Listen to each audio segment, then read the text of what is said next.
ساڵێک بەسەر تەمەنی کابینەی نوێی حکوومەتی هەرێمی کوردستاندا تێپەڕی. ئەو کابینەی کە بەڵێنی دابوو چاکسازی ڕیشەیی بکات و لە بژێوی و ژیانی هاوڵاتیان گۆڕانکاری گەورە ئەنجام بدات. سەرۆکایەتی ئەم کابینەیەش لە ئاستی باڵادا بەڵێنی ڕۆژی خۆش و قۆناغی پرشنگداری دەدایەخەوە. لەم کاتەدا پێویستمان بە لێکۆڵینەوەی زانستی نییە بۆ ئەو دۆخەی ئەم حکوومەتە بەسەر هاوڵاتیانی کوردستانی هێناوە.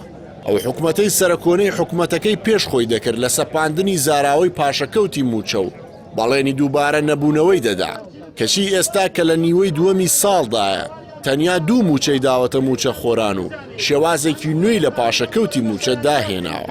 هەر لە ئێستاوە 4 موچەی فەرمانبەرانیش کە بە تەواوی پاشەکەوت کراوە کە پاشەکەوتەکەش لە سەیرترینی پاشەکەوتەکانە و هیچ قەرزێکی یاسایی هاوڵاتیانی پێنادرێتەوە.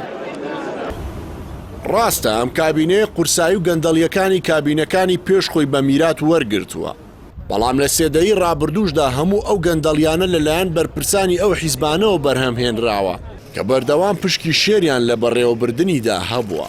بۆیە ناکرێ بە دروشمی بریقەدار ئەوانەی ئێستا شانیان لەژێر باری ئەو کاولکاریەی پێشوو خاڵی بکەن. بەرزکردنەوەی دروشمی چاکسازی بەبێ بەرنامەی زانستی هەر لە سەرەتاوە مەحکوم بوو بە شکست، چونکە هیچ کاتێ حکوومەتی گەورەی موچەخۆر ناتوانێت کاریگەر بێت بۆ گەشەپێدانی ئابووری. چاکسازی کوردستان لە سەرەتاوە پێویستی بە حکوومەتی بچووک و کاریگەر هەیە بۆ ئەوەی بتوانێت خەرجی گەورە بۆ پرۆژە نیشتیمانیەکان دابین بکات، لە ڕاکێشانی جادە و پەرەپێدانی تۆڕی کارەبا و ئاو و ئاوەڕۆ و پەروەردە و زانست و تەندروستی و گرنگیدان بە کەرتی کوشت و کاڵ. زۆر ڕوونە بەشدارانی حکوومەتی هەرێم هەر لە سەرەتاوە بڕوایان بە چاکسازی نەبووە و بەڵگەکان ئاشکرای دەکەن کە ئیرادەی چاکسازیان نییە، چونکە بەرژەوەندیەکانی حیزب کە بڕستی لە چالاکی ئابوووریەکانی حکوومەت بڕیوە ڕێگە نادات بەرژەوەندیەکانی گەلی کوردستان لە بەرچاو بگیرێن. دەبێ بەردەوام ئەو پرسیارە نەریتی و کاکڵەدارانە لە پێگەێنەرانی کابینەی نوێ بکەینەوە.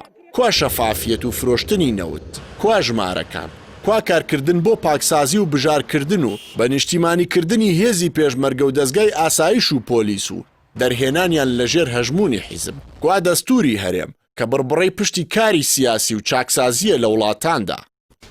نیشانەیەکی تری شکستی کابینەی نوێ هەروەکو ڕابردوو ئەوەیە کە نەیتوانیوە نێوان بەغدا و هەولێر بخاتە سەر سکەی دەستوری خۆی، چونکە لە دوای 2003 دەسەڵاتدارانی هەرێم کە لە پێگەێنانەوەی حکوومەتی ناوەندیدا بەشداریەکی چالاکانەیان هەبووە تەنیا بە دوای پۆست و دەستکەوتی مادیەوە بوون، بەردەوام گرفتەکانی سنوور و بودجە و پێشمەرگیان بە هەڵپەسێرراوی هێشتۆتەوە.